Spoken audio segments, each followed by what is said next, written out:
Na mtazamaji, waathiriwa 26 walioathirika na mgogoro wa wanyamapori na binadamu kaunti ya Kitui wamepokea fidia. Waathiriwa hao wamepokezwa jumla ya shilingi milioni 52 zilizotengwa kwenye bajeti ya mwaka huu.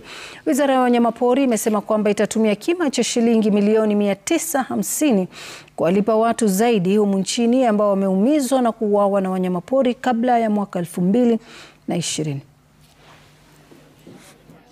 Hakika serikali imetukumbuka.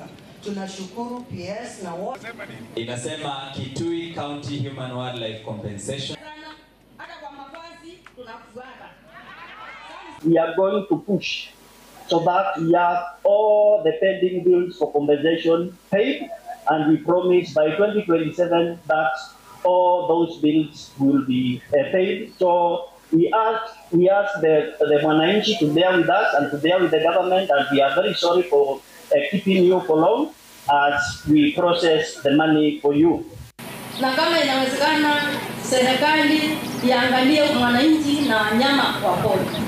Kama inawezekana wanyama wafungiwe kule mbali wawekewe ua. Na sisi binadamu tuwe tunakaa bila kusumbuliwa na wanyama. Kwa maana tunataka wanyama wa pori, kwa maana wanatuajilia watoto wetu na inatuletea pesa kwa serikali yetu ya Kenya.